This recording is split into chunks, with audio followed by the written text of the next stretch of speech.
Alright, welcome to more of The Legend of Heroes Trails of Cold Steel 3. Making our way through the series. Last time we finally got autonomy. We can go around and talk to people. I did go back and replay through the beginning of the game so I could analyze this stupid cat from the prologue. Am I bitter? Kind of. Oh god. This one. I did it the same day. Right, and this timestamp is from the nighttime. Got it. We're doing this one. Hello, Malbrand. Welcome to stream. Okay. Oh, I also forgot I wanted to mess with audio settings for this game. And I did not do that. My idea, because the audio balancing is so weird in 3, is that I maybe turn background music down 1, voice down 1, and then I just turn it up in OBS. So turning it up in OBS now. Okay, we're gonna run that. We're gonna see how that goes. The voices were so ungodly loud last time. Let's hope for the best. If it's still weird, let me know and we'll readjust. I did remember to read these books again last time when I was replaying through, so we should just have these 2 to do. Imperial Railways, A History. Did we not read this in, like, Cold Steel 1? I feel like we did. 5 pages, starting off with a lot of reading. Great. Somehow sound is, like, normal volume now? Like, in a good way? Like, louder than normal? Can you still hear me over the game? That's what's really important. In a good way. Oh, good. Good. Okay, then we'll run this then. Let's do this. Anyway, Imperial Railways, A History. The Orbital Revolution of 50 years ago had a profound effect on Erebonia, much as it did on other nations on the continent. Much is made of its impact on weaponry, but I believe its influence on transport was equally noteworthy. Specifically, the Orbital Revolution allowed the creation of railways for the first time. I feel like we did read this in Cold Steel 1, and there was a quiz question about it, and I think I got the quiz question wrong, because that's my life. Anyway, before the Orbital Revolution, there were only 3 methods of transport available to Imperial citizens: horse, boat, and walking. Considering the sheer size of Erebonia, the situation was far from ideal. Traveling from the Imperial capital of Heimdall to Bereahard, the capital of the Kreutzen province, for example, took 10 days on foot and 4 days by horse. Such long journeys would be impossible to imagine for the Erebonian citizen of today. Changing all that, however, was the Orbital Revolution's transformation of manufacturing, making the creation of mechanical engines possible for the first time. This marked a key turning point in the history of transportation, and Erebonia's first use of these engines was the invention of the train. Septian calendar 1158. The first orbitally powered vehicle to run on rail tracks was developed through the combined efforts of Professor G. Schmidt, a leading disciple of Professor Epstein, and the Reinford Company factory, known at the time as a weapons manufacturer. Okay, so Schmidt actually helped make cars. Well, trains. Good for him. He's still a bit of a douche. Septian calendar 1160. The freight line between Ruhr City and the Saxon iron mine was completed. Septian calendar 1165. The first passenger railway connecting Heimdall and Ruhr began operation. As a result of these developments, the concept of the Orbital Railway became widely known throughout the nation, and by 1175, a wide-reaching railway network had been created with Heimdall at its center. This rail nexus effectively connected the imperial capital with all of the major provincial capitals. This was followed soon after by the establishment of railways in other nations on the continent, eventually leading to the creation of the Transcontinental Railroad 20 years ago, which has made transporting people, goods, and information all over the continent significantly easier. Man, there's still another book after this. Why did I do this to myself? There is no doubt that the orbally powered airships invented in the Liberal Kingdom and the family automobiles developed in the Calvard Republic are also wonderful inventions. Okay, so Calvard made cars, but Schmidt made trains. I got it. However, a half a century after the Orbital Revolution, it is an incontestable fact that railways are the most important form of transportation of all. I see. You're not buttering up Schmidt at all, are you? S. Reinemann, whoever you are. I don't know you. Sports. Beyond tradition. Great. In modern times, we frequently encounter the word sports, a collective term for all forms of competitive physical activity, to the extent that it is hard to imagine that an era might have existed where Erebonians were unfamiliar with the word. And yet, 100 years ago, this was exactly the case. Man, I miss Cold Steel too, when I didn't have to read. The Erebonian Empire has historically valued scholarship and the martial arts. As such, swordsmanship, horsemanship, and falconry have always been popular, but these are not just sports, but instead serve more of a traditional cultural purpose. Falconry, where in this world? Yeah, I don't know that I would ever consider falconry a sport. The bird is doing all of the work there. Just saying. Hello, Reaper. Welcome to stream. Fun fact, the main protagonist of the Calvard arc is obsessed with cars. That's funny.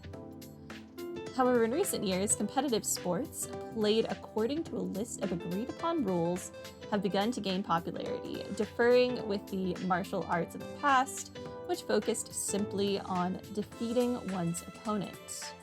Here, I would like to introduce a number of examples of popular sports. Fencing, a sport which has grown out of the traditional swordsmanship of the past. 3 varieties of weapons are used. The foil, I think it's épée. I don't know. I know nothing about fencing, okay? Just what I've happened to tune into when the Olympics are on. And saber. Protective clothing is also used in matches to ensure the safety of participants. Horse racing and polo. I also know nothing about these 2 things.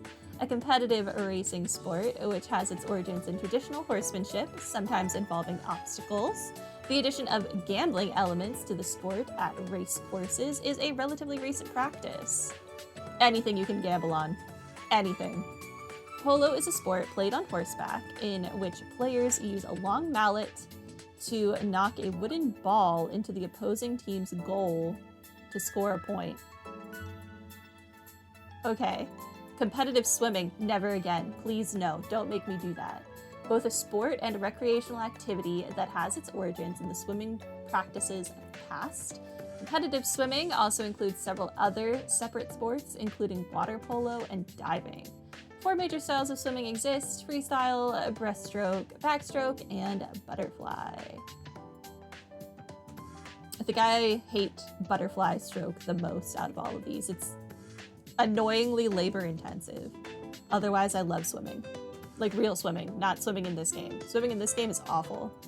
Tennis and lacrosse, both are relatively recent additions to the sporting world, rapidly gaining in popularity even in Erebonia.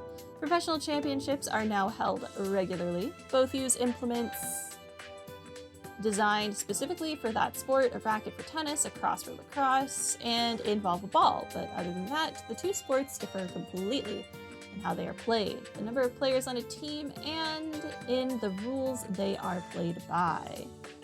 Many of these sports are divided by gender, with the exception of horse racing.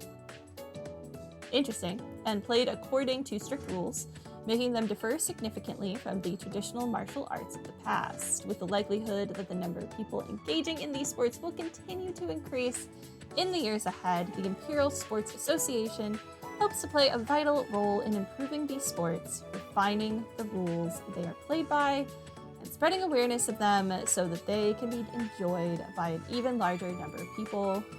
The Imperial Sports Association. Yeah, I'm gonna be so honest. I'm not gonna remember like any of the crap we just read. Did I say it out loud? Yes. Means nothing. Who are wait, I can read this? No. Who are you? Tatiana, Queen of the Fae. From history books to novels to children's storybooks. Wow, this library really has it all. Hey there, looking for something specific? What a random thing to have voice acted. Also, I think I still need to turn the voice volume down a little bit. That was still real loud. Oh, sorry, Tatiana. I didn't mean to surprise you like that. Instructor Reen, no. I'm the one who should be sorry. Are you just scoping the place out? Guess you're somewhat of a bookworm, huh? Yes, my father loved books. Loved past tense. Is he dead? He's the reason I enjoy reading so much. I don't just limit myself to one genre either. I like to immerse myself in all sorts of worlds and fantasies. Oh? Though I'm not too good with scary ones. I see. Well, I am the history instructor, you know. I like to think I'm pretty well versed as far as that goes, so let me know if I can help you out in any way. Of course. Thank you so much.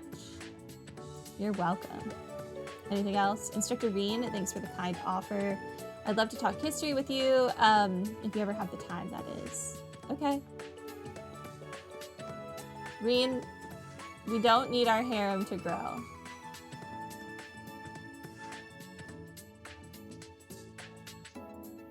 Oh, we could read Red Moon Rose Chapter 1 and Red Moon Rose Chapter 2.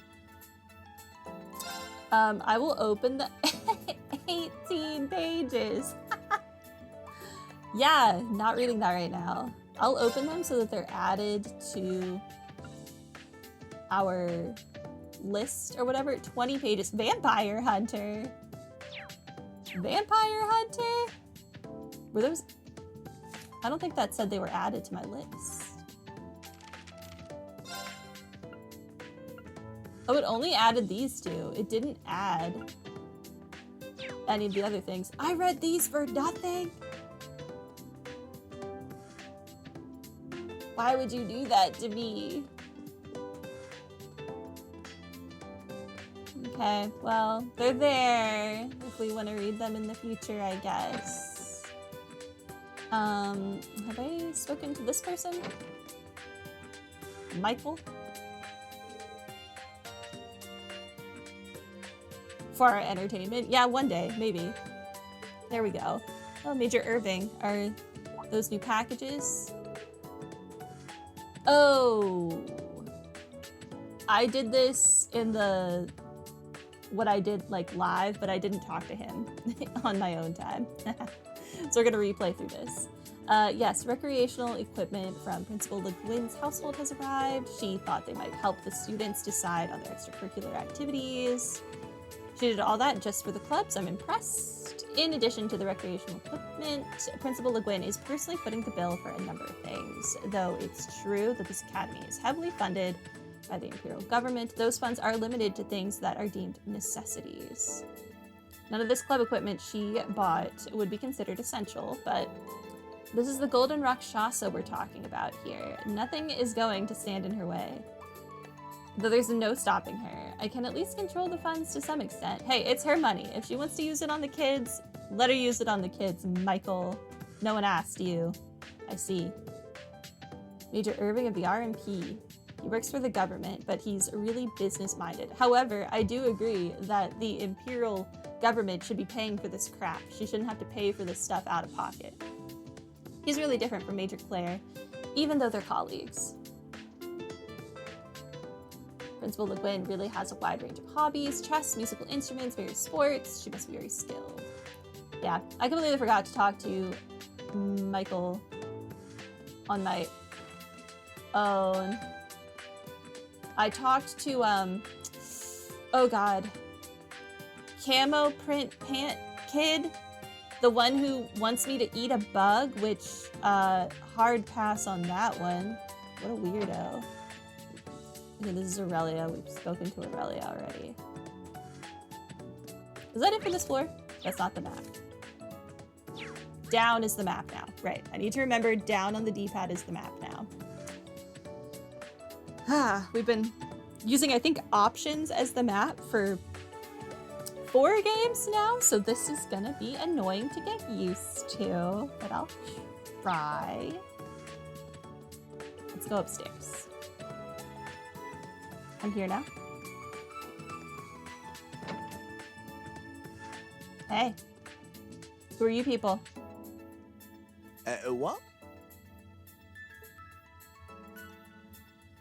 You're telling me you're not interested in trains? Oh no.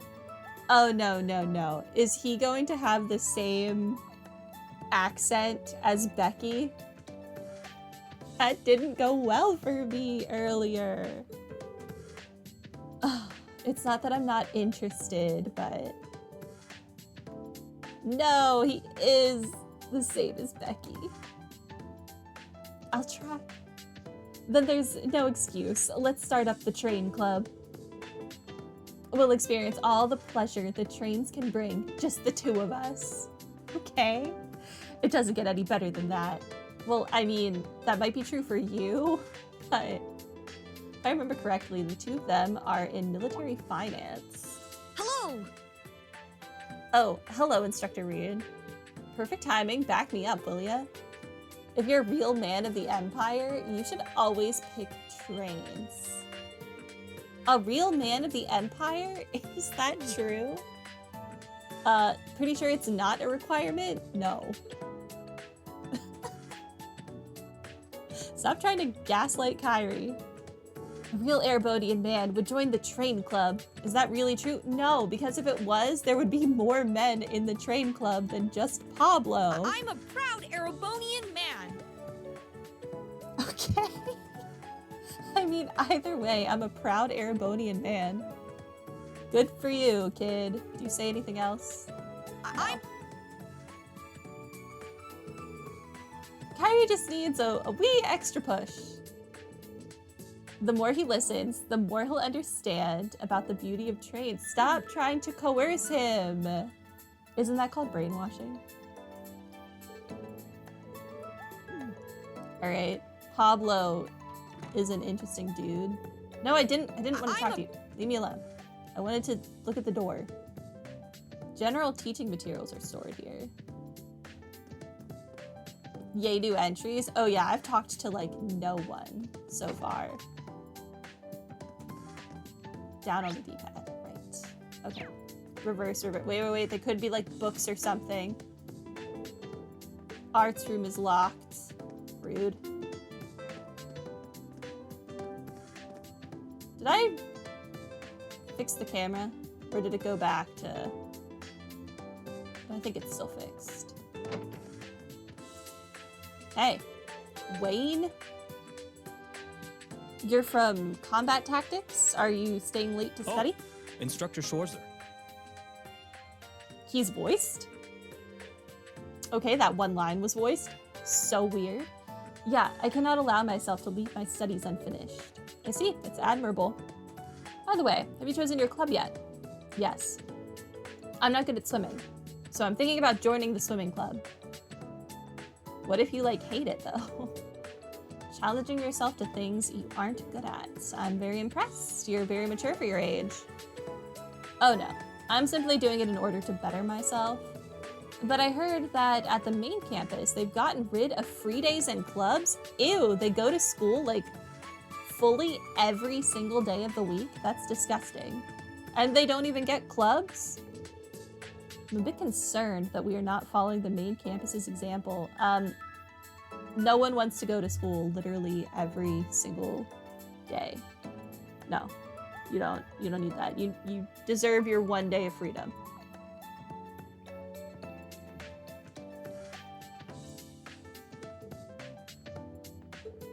I understand your point, but we here at the branch campus have our own rules and direction. I'm sure that even though you don't realize it now, you will be able to gain something from it someday. So, please trust Principal Le Guin and us instructors. Instructor Yes, sir. Schwarzer. It's going to be so jarring whenever they randomly voice something. In this game, now you can get those red stars in notebooks very early. Oh, can you? Interesting. Whoever came up with that stupid idea should be fired. They really should. Like, you need a day at least of rest. Even if you enjoy what you do, you still deserve rest. General teaching materials are stored here. Good for the teaching materials. Oh, wait. I didn't talk to him a second time, did I? Something we can only gain from not being at the main campus. I apologize. It was shallow of me to compare us to the main campus. Yeah, that's right. We're better than them. Who cares if they have a prince? We have me.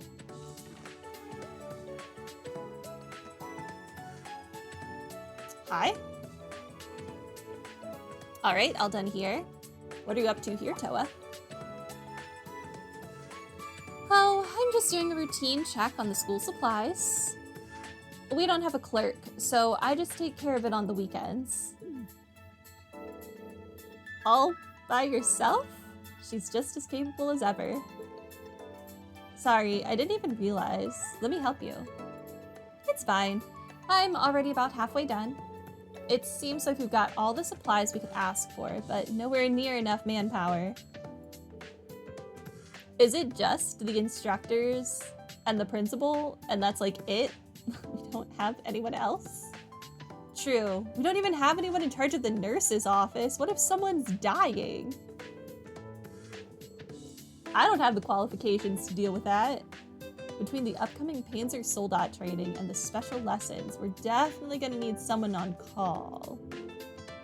I suppose we'll all just have to take turns for the time being. I know a little bit of first aid, but, well, don't push yourself too much. And if there's anything I can help you with, just let me know, okay?